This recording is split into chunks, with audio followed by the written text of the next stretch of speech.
asseoir son hégémonie sur l'Europe. Napoléon est vaincu et exilé sur l'île d'Elbe. À Vienne, les grandes puissances se partagent les lambeaux de l'Empire et redessinent déjà l'Europe de demain. Mais le 1er mars 1815, Napoléon débarque en France, au golfe Juan. C'est le début des 100 jours. En moins de 3 semaines, à la stupeur générale, et porté par un engouement populaire inouï, il reprend le pouvoir à Paris. Pour les Alliés, il faut en finir, une fois pour toutes.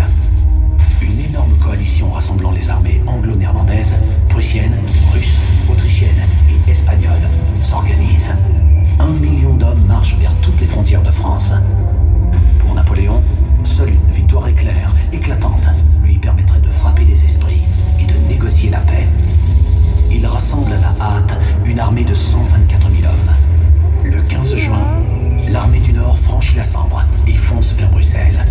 Objectif, affronter les Prussiens avant leur jonction avec l'armée anglaise, les disloquer en les repoussant vers Namur, puis affronter Wellington, seul à seul. Une formidable course contre la montre vient de s'engager.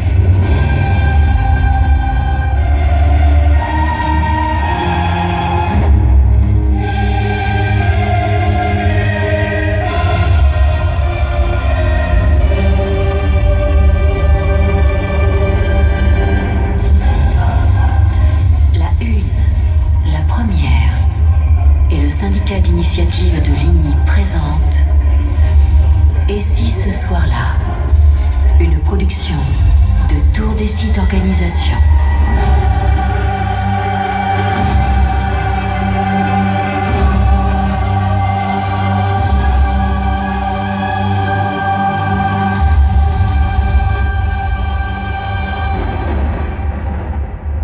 Sous la frise de l'Arc de Triomphe à Paris, un petit village de Belgique a gravé son nom en lettres d'or et de sang.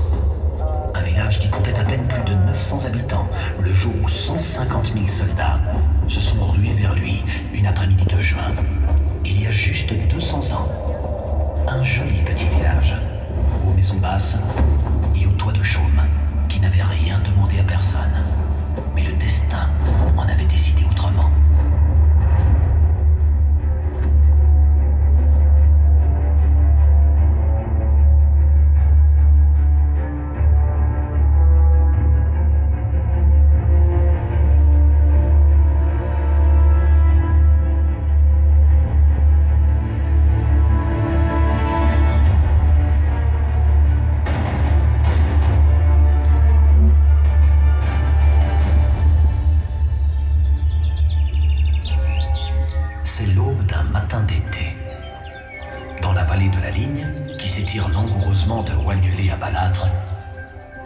Se déchire peu à peu pour laisser poindre un jour incertain.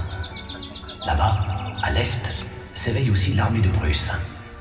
Il est 8 heures du matin, ce vendredi 16 juin 1815.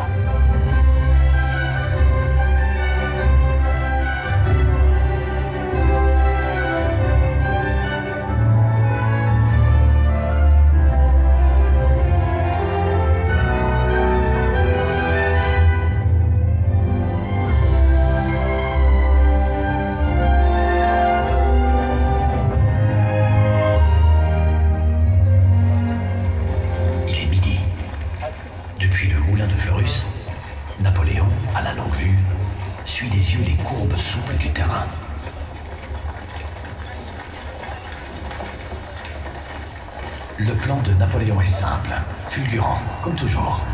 Fixer le centre prussien sur Ligny et Saint-Amand par une attaque frontale.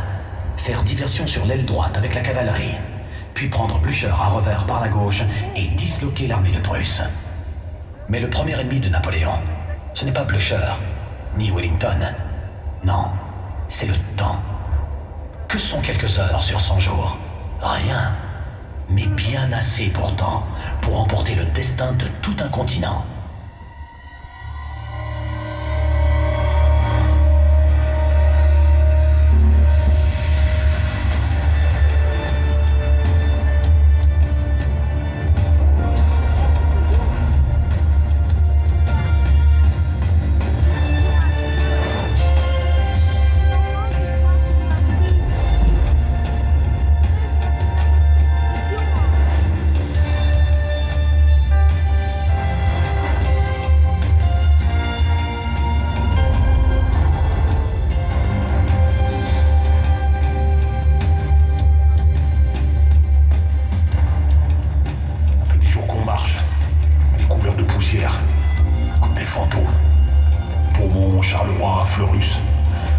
général Gérard nous fait avancer à marche forcée. On va leur tomber sur le paletot, vite fait. Ouais, on va leur clouer le bec à ces foutus Prussiens. Et puis aux Anglais aussi. Ouais, comme à Austerlitz. La grande armée est de retour.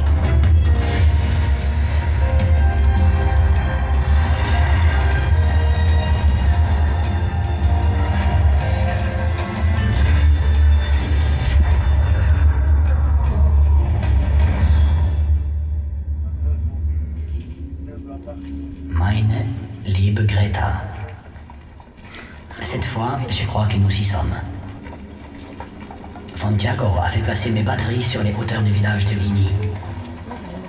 Blocker, notre vieux général, a déployé toute notre armée le long de cette rivière, la ligne qui coule à nos pieds.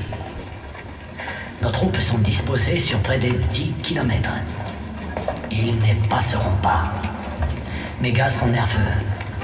Mais il faudra bien qu'on en finisse avec ces maudits Français.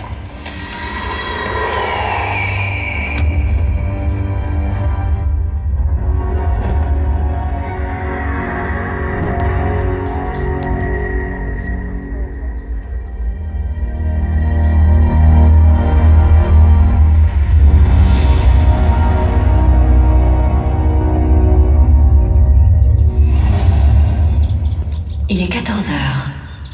Mais il n'y a personne pour sonner le glas au tocsin de mon clocher. Tous les villageois ont fui à l'arrivée des Prussiens ce matin. On a compris. C'est ici, chez nous, qu'ils vont attendre Napoléon. Je regarde la ligne, insouciante, qui coule près de la ferme d'en bas. À l'autre bout de la place, en remontant la longue allée d'ormes majestueux, la ferme d'en haut somnole, adossée à ses pommiers en fleurs.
Les 7500 tirailleurs de la 4e brigade Henkel. On voit briller leurs yeux et leurs fusils affamés. Ils sont partout. Ils ont muselé chaque porte, aveuglé chaque fenêtre. Les maisons se font fortin. Et le village citadelle. 15 heures. 3 coups de canon résonnent au loin. Une longue clameur monte du sud. Les voilà.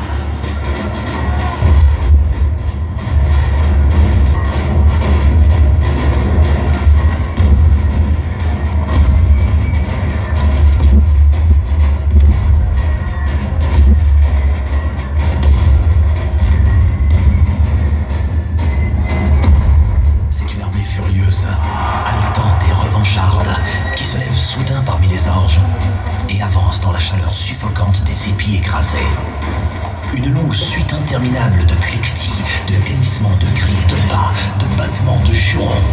Ça sent le cuir, la poudre, la graisse, le crottin et la colère.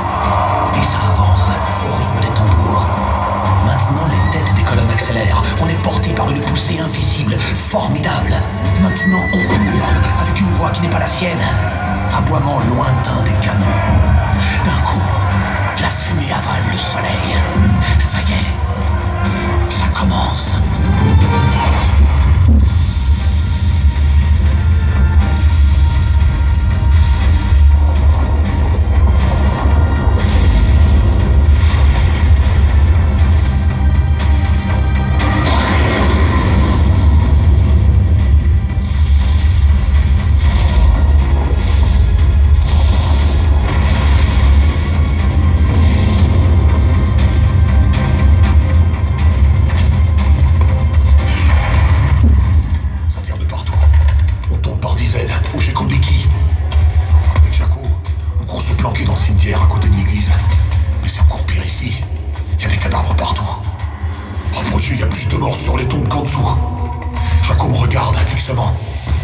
Il est à genoux.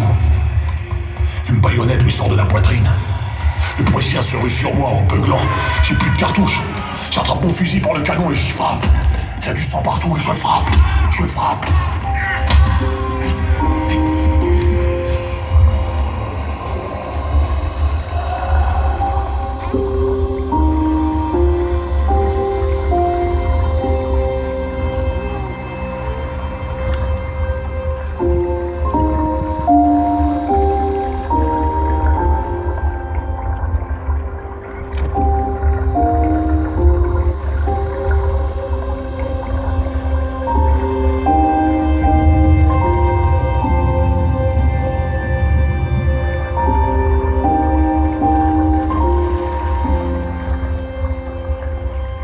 Les toits de chaume s'embrasent.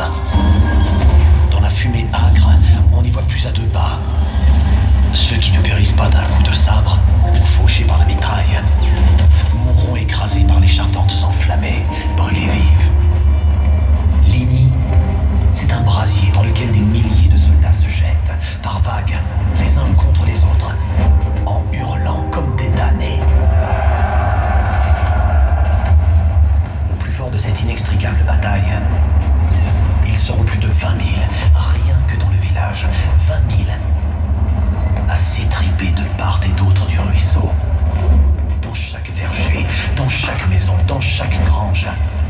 De la ferme d'en haut à la ferme d'en bas, la place de Ligny n'est plus qu'un torrent tumultueux de corps sanglants, enchevêtrés, disloqués.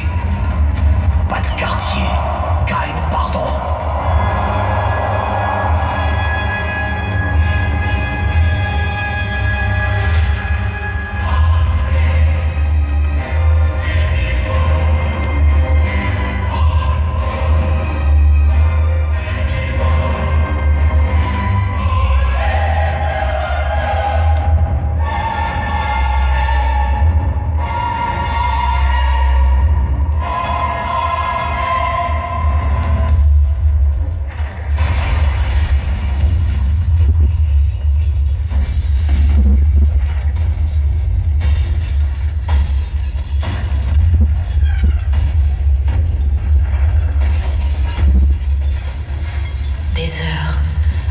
Sous les boulets rouges vifs des deux camps.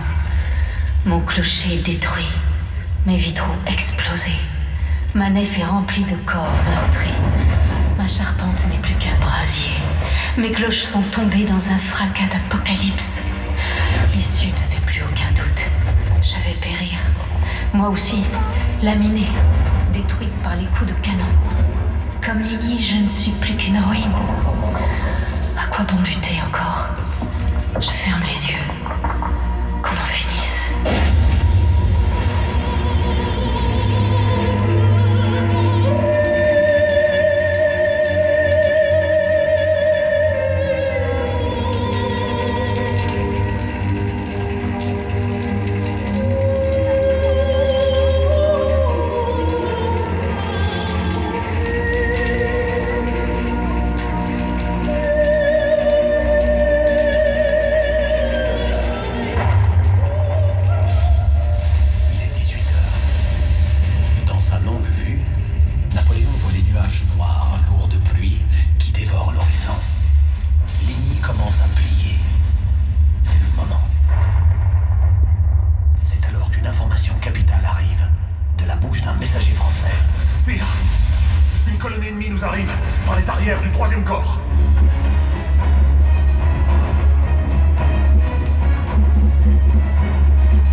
Confirmer que ces troupes, sorties de nulle part, sont pourtant bien françaises.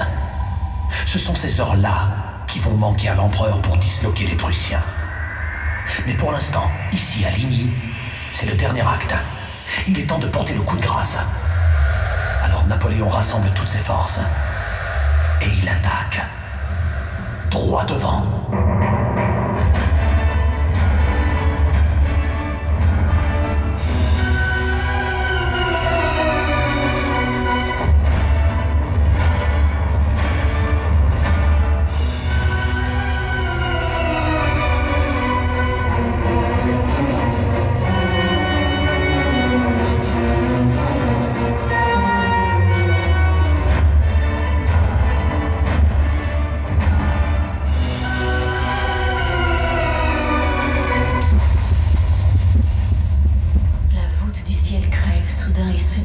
En déversant un déluge sur le champ de bataille. La pluie froide et serrée tombe à grosses gouttes. À mes pieds, Ligny, défiguré, se traîne dans la boue. Mais quelque chose a changé. On entend par-delà les combats une rumeur qui monte du côté de Saint-Amand et vers le vieux château aussi. De seconde en seconde, le long murmure grandit et se renforce en parcourant les lignes françaises. Puis d'un coup, une immense clameur jaillit et résonne dans toute la vallée. La garde est en marche.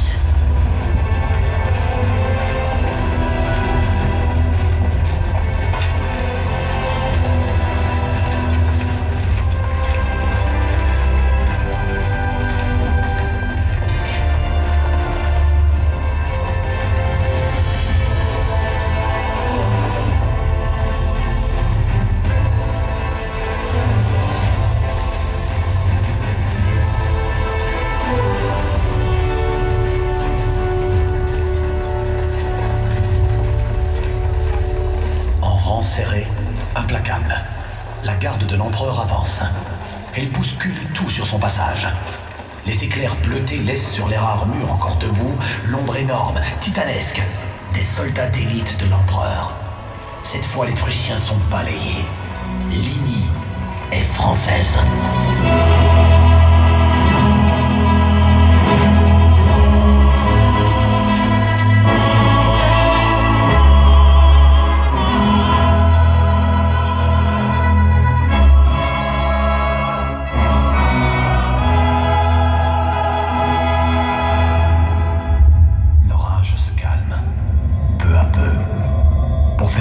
Un soleil rougeoyant qui embrase le plateau.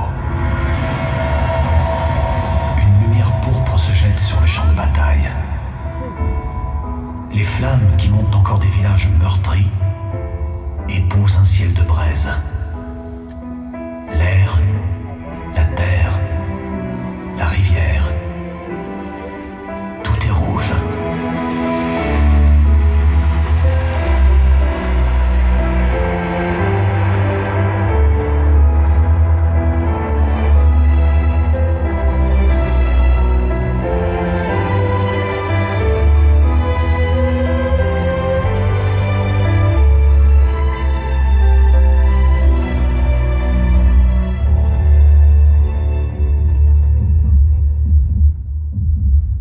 Il paraît que Blücher est tombé et est resté bloqué sous son cheval mort.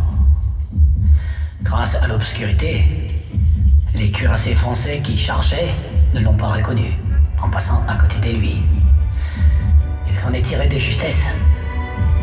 Il faut que ça s'arrête maintenant. Je crois que le vieux général a compris cette fois. Il organise le repli. Ce n'est pas encore aujourd'hui qu'il battra Napoléon.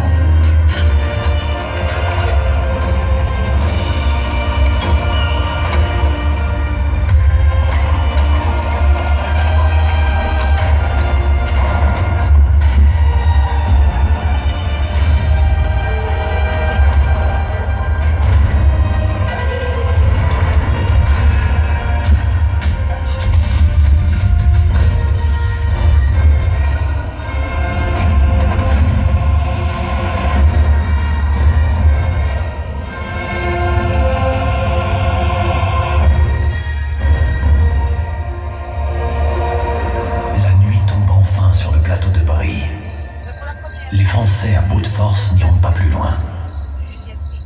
Ils laissent filer leur proie dans la nuit. Napoléon voulait disloquer et repousser les Prussiens vers laisser se retirer en bon ordre. Après-demain, il les retrouvera aux côtés de Wellington. Et si Napoléon avait pu engager le combat plus tôt? Et si Blücher, tombé de cheval, avait été reconnu par les Français? Et si l'arrivée de la colonne de Drouet d'Erlon n'avait pas reporté l'assaut final? Et si?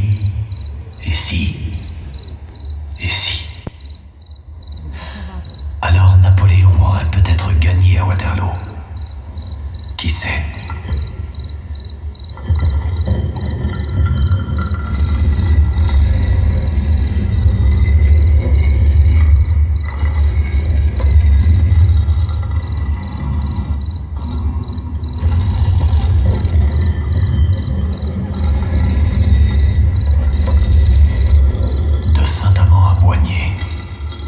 Sur 8 kilomètres de front,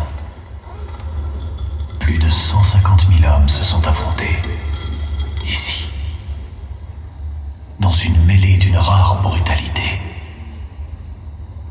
Entre 15h et 22h, le 16 juin 1815, plus de 8 000 Français et 15 000 Prussiens seront tués, blessés ou portés disparus.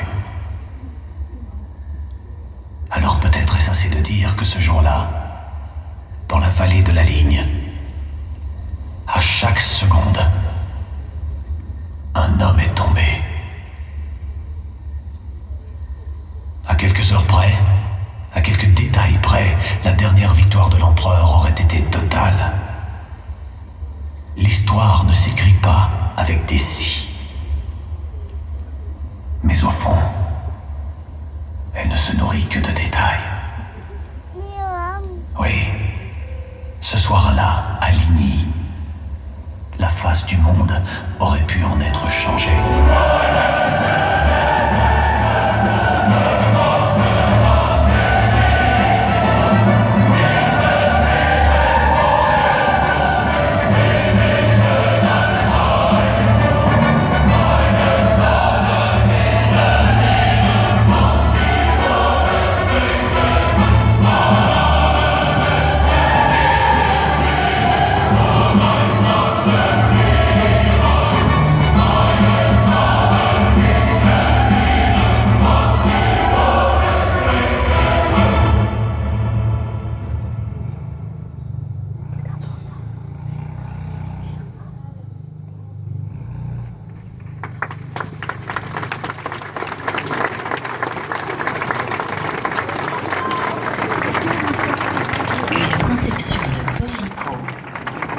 Benoît Meurens.